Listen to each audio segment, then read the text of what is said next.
അപ്പൊ ആൽഫിയ, എന്തൊക്കെയുണ്ട് വിശേഷങ്ങൾ? സുഖമായിട്ടിരിക്കണു? സുഖമായിട്ടിരിക്കുന്നു. നല്ല ഹെയർ സ്റ്റൈൽ അല്ലേ ആൽഫിയക്ക്? ഭയങ്കര സ്യൂട്ട് ആവുന്നുണ്ട് ഈ ഒരു ഹെയർ സ്റ്റൈൽ, ഈ കോസ്റ്റ്യൂം ഒക്കെ. അപ്പൊ പറയൂ, എങ്ങനെയാണ് ഇപ്പോഴത്തെ ജീവിതം എങ്ങനെ മുന്നോട്ട് കൊണ്ടുപോകുന്നത്? എന്തൊക്കെയാണ് പരിപാടികൾ മനസ്സിൽ പ്ലാൻ ചെയ്ത് വെച്ചിരിക്കുന്നത്? ഹാർഡ് വർക്ക് ചെയ്യുക, അച്ചീവ് ചെയ്യുക, എല്ലാ ഒരു ഹോപ്പിൽ ഇങ്ങനെ അങ്ങ് പോകുന്നു. ഞാൻ ബാസ്കറ്റ്ബോൾ പ്ലെയർ ആയിരുന്നു. ഞാൻ ഒരു 4 years മുന്നേ ടെറസിൽ നിന്ന് വീണതാണ്. ടെറസിൽ നിന്ന് വീണതാണ്? ഓ. അപ്പം സ്പൈനൽ കോഡ് ഇഞ്ചറി വന്നു. ഞാൻ 5ാം ക്ലാസ്സിൽ പഠിച്ചുകൊണ്ടിരുന്നപ്പോൾ എൻ്റെ പപ്പ മരിച്ചുപോയി. അത് കഴിഞ്ഞ് ഞാൻ പിന്നെ ഹോസ്റ്റലിലായിരുന്നു 7th സ്റ്റാൻഡേർഡ് തൊട്ട്. അങ്ങനെ ഞാൻ ബാസ്കറ്റ്ബോൾ കളിക്കാൻ തുടങ്ങി. ബാസ്കറ്റ്ബോൾ ഭയങ്കര ഒരു അഡിക്ഷൻ ആയിരുന്നു, ഭയങ്കര ഇഷ്ടമായിരുന്നു കളിക്കാനൊക്കെ. അങ്ങനെ ഹാർഡ് വർക്ക് ചെയ്ത് CBSE നാഷണൽസ് കളിച്ചിട്ടുണ്ട് 2 വർഷം. അങ്ങനെ ഇരിക്കുമ്പോഴാണ് +1 വെച്ചിട്ട് ഇങ്ങനെ ഒരു ടെറസിൽ നിന്ന് തെന്നി താഴത്തോട്ട് പോയി അങ്ങനെ വീഴുന്നത്. അപ്പോൾ ഭയങ്കര വിഷമമായി പോയി. എന്നാലും എനിക്ക് കറക്റ്റായിട്ട് അറിയത്തില്ല ഈ ഇഞ്ചറി ഇങ്ങനെയാണ്, ഇഞ്ചറിയുടെ സീരിയസ്നെസ് ഇങ്ങനെയാണെന്നൊന്നും അറിയത്തില്ലായിരുന്നു. സർജറി ഒക്കെ കഴിഞ്ഞു. സർജറി കഴിഞ്ഞിട്ടാണെങ്കിലും എനിക്കറിയത്തില്ല ഇനി നടക്കാൻ പറ്റില്ല എന്നുള്ളൊരു. ഡോക്ടേഴ്സ് പറഞ്ഞോ നടക്കാൻ പറ്റില്ല? എന്നോട് ഡയറക്റ്റ് ആയിട്ട് പറഞ്ഞില്ല. പക്ഷെ എൻ്റെ അമ്മ കരച്ചില്ല എൻ്റെ അടുത്ത് വന്നിരുന്നു. അപ്പം എനിക്ക് മനസ്സിലായി ഇഞ്ചറിക്ക് എന്തോ വലിയ സീരിയസ്നെസ് ഉണ്ടെന്ന് മനസ്സിലായി. എങ്കിൽ പോലും എനിക്ക് ഇത്ര വലിയ ഇനി ഒരിക്കലും നടക്കാൻ പറ്റില്ല എന്ന് വെച്ചാൽ പഴയൊരു സിറ്റുവേഷനിലേക്ക് ഇനി വരത്തില്ല എന്നൊന്നും എനിക്ക് അറിയത്തില്ലായിരുന്നു. അങ്ങനെ ഓരോരോ ഹോസ്പിറ്റലിൽ മാറി മാറി ഫിസിയോതെറാപ്പി ഒക്കെ ചെയ്യാൻ തുടങ്ങി. അങ്ങനെ ആണ് ഒരു ഹോസ്പിറ്റലിൽ ചെന്നപ്പം അവിടെ ചെന്നപ്പം എല്ലാവരും 6 വർഷം 8 വർഷം 10 വർഷമായിട്ട് സ്പൈനൽ കോഡ് ഇഞ്ചറി വന്ന് ഇങ്ങനെ വയ്യാതായവരാ. അപ്പം അത് കണ്ടപ്പോഴാണ് ശരിക്കും എന്താണ് സ്പൈനൽ കോഡ് ഇഞ്ചറി എന്ന് മനസ്സിലാവുന്നത്. അത് കേട്ട് കഴിഞ്ഞാൽ ഇനി കളിക്കാൻ പറ്റില്ല എന്നൊക്കെ അറിഞ്ഞു കഴിഞ്ഞപ്പം ഭയങ്കര തളർന്നു പോയൊരവസ്ഥയായിപ്പോയി. അക്സെപ്റ്റ് ചെയ്യാൻ തന്നെ മടിയാന്ന് വെച്ചാൽ അത്ര നാൾ ഓടി നടന്നിട്ട് പെട്ടെന്ന് വീൽ ചെയറിൽ എല്ലാവരുടെയും മുന്നിൽ നമ്മുടെ സിറ്റുവേഷനെ തന്നെ നമുക്ക് അക്സെപ്റ്റ് ചെയ്യാൻ ഒരു ബുദ്ധിമുട്ടായിരുന്നു.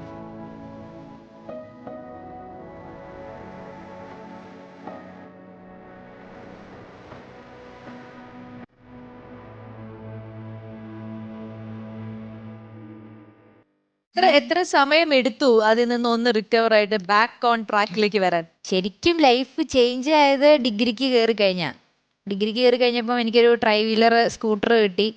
പിന്നെ ഞാൻ എൻ്റെതായ ഇഷ്ടങ്ങൾക്ക് നടക്കാൻ തുടങ്ങി.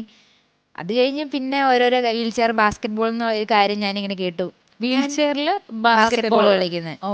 അപ്പോൾ ഞാൻ ഇങ്ങനെ ആലോചിച്ചു, ഓക്കെ എത്ര നാൾ ഞാൻ കളിച്ചോണ്ടിരുന്ന എന്താണേലും ഇങ്ങനെ ഒരു സിറ്റുവേഷനിലായി, ഇനി ഈ ഒരു ലൈഫിനെ അക്സെപ്റ്റ് ചെയ്യുക, മൂവ് ഓൺ ആവുക. എനിക്കിപ്പോൾ വീൽ ചെയർ ബാസ്കറ്റ്ബോൾ കളിക്കാൻ പറ്റും, കൈക്ക് കുഴപ്പമൊന്നുമില്ലല്ലോ, അത്രയും ദൈവം തന്നില്ലേ, വീൽ ചെയർ ബാസ്കറ്റ്ബോൾ കളിക്കുക. അങ്ങനെ ഞാൻ പ്രാക്ടീസിന് പോകാൻ തുടങ്ങി.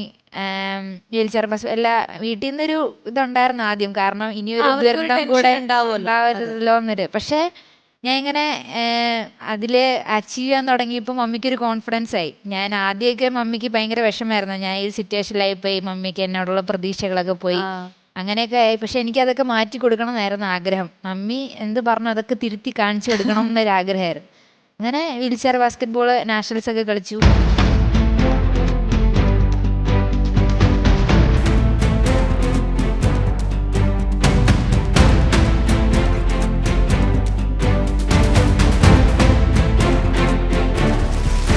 അത് കഴിഞ്ഞിട്ട് ഞാൻ ജിമ്മിൽ പോകാൻ തുടങ്ങി. ശരിക്കും ജിമ്മിൽ പോകാൻ തുടങ്ങിയപ്പോഴാണ് തിരിച്ച് ആ സ്പോർട്സ് ട്രാക്കിലേക്ക് ഞാൻ വരുന്നത്.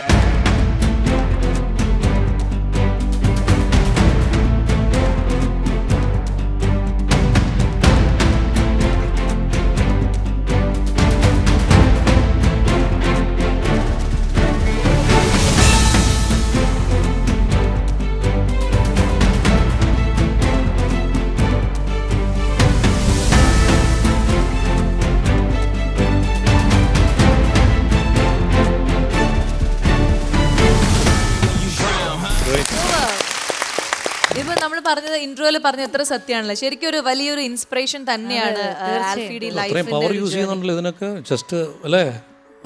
ശരിക്കും ആൽഫിക്ക് ഈ വീൽ ചെയർ ബാസ്കറ്റ്ബോൾ എന്ന ഒരു ഐറ്റത്തിലേക്ക് അല്ലെങ്കിൽ അതിന് കൂടുതൽ പ്രേരണ തരുന്ന ഒരു കോച്ചോ അങ്ങനെ ആരെങ്കിലും ഉണ്ടോ? ഞാൻ CMC വെല്ലൂർ വെച്ചാണ് എനിക്ക് വീൽ ചെയർ ബാസ്കറ്റ്ബോൾ എന്നുള്ളൊരു കാര്യം പറഞ്ഞു തരുന്നത്. ജിൻ എന്ന് പറഞ്ഞാൽ അവിടുത്തെ ഒരു ഒക്കുപേഷണൽ തെറാപ്പിസ്റ്റാണ് ഇങ്ങനെ ഒരു സംഭവം ഉണ്ടെന്ന് പറഞ്ഞു തരുന്നത്. അപ്പം അന്നേരമാണെങ്കിൽ പോലും വീട്ടിലൊക്കെ ഇങ്ങനെ പറയും, നീ ഇനി എങ്ങനെയാണ് വീൽ ചെയർ കളിക്കുന്നത്, ഇത്ര നാളും കളിച്ചുകൊണ്ടിരുന്നല്ല, അത് മാത്രം ഇനി ഒന്നുകൂടെ വന്നു കഴിഞ്ഞാൽ താങ്ങാൻ പറ്റില്ല, അങ്ങനെയൊക്കെ പറയുമ്പം ഒരിതാണെങ്കിലും എനിക്ക് ഭയങ്കര ആഗ്രഹമായിരുന്നു കളിക്കണം എന്നുള്ളൊരു ആഗ്രഹം ഉണ്ടായിരുന്നു. അങ്ങനെ പ്രാക്ടീസ് ചെയ്ത് പിന്നെ നാഷണൽസ് ഒക്കെ ആയപ്പോഴാണ് പിന്നെ മമ്മി അറിയാൻ തുടങ്ങുന്നത്. അപ്പോൾ പിന്നെ ഓക്കെ ആയി. എങ്കിൽ പോലും പിന്നെ ഞാൻ ആ വീൽ ചെയർ ബാസ്കറ്റ്ബോൾ എന്നുള്ളൊരു ഇവന്റിൽ നിന്ന് ചെറുതായിട്ട് മാറിപ്പോയി എന്ന് പറഞ്ഞാൽ അതുകൊണ്ട്.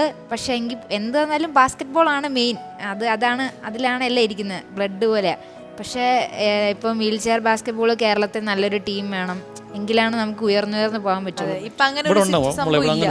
ടീമുണ്ട്, പക്ഷേ നല്ല എപ്പോഴും പ്രാക്ടീസ് നല്ല ടീം, എല്ലാവരും പല പല സ്ഥലത്ത്, കോട്ടയം അവിടെ ഇവിടെ ഉള്ളവരൊക്കെ ആയിരിക്കും. അപ്പം അതിനൊരു അച്ചീവ്മെന്റ് എന്ന് പറയുന്നത് ഭയങ്കര പാടാ. ഒരു ടീം ഗെയിം ആയതുകൊണ്ട് കോമ്പറ്റീഷൻ നടക്കുന്നുണ്ട്. കോമ്പറ്റീഷൻ ഒക്കെ ഉണ്ട്. കേരളത്തിലില്ല,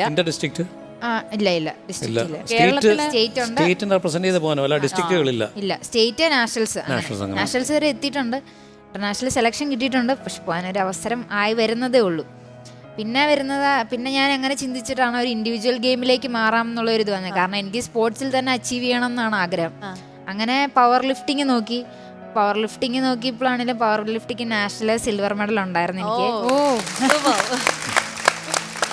പിന്നെ പവർ ലിഫ്റ്റിങ് സീനിയർ കാറ്റഗറി വരുമ്പോൾ പിന്നെയും കോമ്പറ്റീഷൻ. ഞാൻ അങ്ങനെ എല്ലാ ഈവെന്റും നോക്കുക.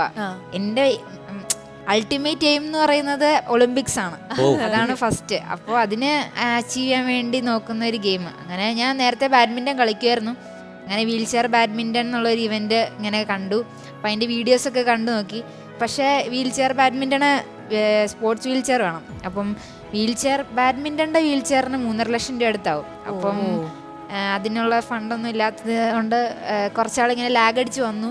പിന്നെ മൾട്ടി സ്പോർട്സ് വീൽ ചെയർ ഉണ്ട്, അത് കോഴിക്കോടുള്ള ഒരു ജെറൽ എന്ന് പറഞ്ഞ ചേട്ടൻ എനിക്ക് സ്പോൺസർ ചെയ്തു. അങ്ങനെയാണ് ഞാൻ പിന്നെ പ്രാക്ടീസിന് ഇറങ്ങാൻ തുടങ്ങുന്നത്. അങ്ങനെ പ്രാക്ടീസ് ചെയ്ത് സ്റ്റേറ്റ് പോയി, സ്റ്റേറ്റ് ഗോൾഡ് അടിച്ചു. അത് കഴിഞ്ഞ് നാഷണൽസ് പോയി. ഞാൻ ആദ്യമായിട്ടാണ് വീൽ ചെയർ ബാഡ്മിൻ്റൻ്റെ നാഷണൽസ് പോകുന്നത്. ഞാൻ ചെല്ലുമ്പോൾ എല്ലാവരും പറയാം, ഓരോരോ പഴയ പ്ലേയേഴ്സിൻ്റെ പേര് പറയാം, അവൾ നന്നായിട്ട് കളിക്കും, ഫൈനലിൽ ഉറപ്പായിട്ട് അവളായിട്ടായിരിക്കും വരുന്നതൊക്കെ പറഞ്ഞോണ്ടിരിക്കുക. ഞാൻ ഇങ്ങനെ എല്ലാം കേട്ടോണ്ടിരിക്കുക. ഞാൻ പ്രതീക്ഷിച്ചേ പോകുന്നതല്ല. സത്യം പറഞ്ഞാൽ ഒരു ഫസ്റ്റ് നാഷണൽസ് ആണല്ലോ, അപ്പോൾ ഒരു എക്സ്പീരിയൻസ്. പക്ഷെ ഇങ്ങനെ വന്നു അവസാനം ഞാൻ നാഷണൽസ് ഗോൾഡ് അടിച്ചു. ആൻഡ് ഈ ഗവൺമെന്റിന്റെ ഭാഗത്തുനിന്നുള്ള ഒരു സപ്പോർട്ട് എങ്ങനെയാണ്? അതായത് ഇപ്പോൾ ഗോൾഡ് മെഡൽ, സിൽവർ മെഡൽ ഒക്കെ ലഭിച്ച ഒരാളെന്ന രീതിയിൽ, സ്പോർട്സ് പേഴ്സൺ എന്ന രീതിയിൽ എങ്ങനെയാണ് സപ്പോർട്ട് ചെയ്യുന്നത്? സത്യം പറഞ്ഞു കഴിഞ്ഞാൽ ഒരു സപ്പോർട്ടും ഇല്ല. ഭയങ്കര വിഷമമുള്ള ഒരു കാര്യമാണ്. കാരണം കേരളത്തിന് വേണ്ടി ഇപ്പൊ ഞാൻ നാഷണൽസ് മൂന്ന് മെഡലോളം കൊണ്ടുവന്നു. എന്നിട്ട് പോലും പിന്നെ ഇനി ഞാൻ എനിക്ക് 2 ഇന്റർനാഷണൽ കോമ്പറ്റീഷൻ മിസ്സായി. കഴിഞ്ഞ മാസം സ്പെയിനിലുണ്ടായിരുന്നു, ഈ മാസം ബ്രസീലിലുണ്ടായിരുന്നു. മിസ്സായത് ഈ ഫിനാൻഷ്യൽ ഒരു സ്പോൺസർ ഇല്ലാത്തത് കൊണ്ടാണ്. നമ്മളിപ്പോൾ ഇന്ത്യക്ക് വേണ്ടി കേരളത്തിൽ നിന്നുള്ള ഒരാൾ റെപ്രസെന്റ് ചെയ്യുമ്പം കേരള ഗവൺമെന്റ് ചെയ്യേണ്ടതിന്റെ ഒരു അംശം പോലും അവർ ചെയ്യുന്നില്ല. തീർച്ചയായിട്ടും ഇത് കണ്ടതിന് ടെലികാസ്റ്റിന് ശേഷം ചെയ്ത് കൊടുക്കേണ്ട ഒരു കാര്യമാണ്. കാരണം ഇത്ര ഗംഭീരമായിട്ട് നമുക്ക് വേണ്ടി, നമ്മുടെ നാടിന് വേണ്ടി എത്തിക്കാണത്തില്ലായിരിക്കും. തീർച്ചയായിട്ടും പോലെ ഇത് കണ്ടു കഴിഞ്ഞാൽ നമ്മൾ അങ്ങനെ പ്രതീക്ഷിക്കാം ഇത് അവരിലേക്ക് എത്തും. എന്തെങ്കിലും ഒരു സഹായം ഇന്റർനാഷണൽ ശ്രമിച്ചായിരുന്നു. അവരാണെങ്കിലും നമുക്ക് അങ്ങനെ ഒരു ഫണ്ടിങ് വരുന്നില്ല. അങ്ങനെ ഒരു സ്കീമിൽ ഇങ്ങനെ പറഞ്ഞു ഓരോരുത്തർ ഇങ്ങനെ ഒഴിവാക്കുക. ഇപ്പൊ കേരളത്തിന് വേണ്ടി 3 മെഡൽ കൊണ്ടുവന്നു, അതിന്റെ പോലും ഒരു അംഗീകാരം ഇതുവരെ കിട്ടിയിട്ടില്ല. അപ്പൊ അങ്ങനെ അവർ അതിനെക്കുറിച്ചൊന്നും അന്വേഷിക്കുന്ന, അതിനെക്കുറിച്ച് ബോധർ ചെയ്യുന്നില്ല.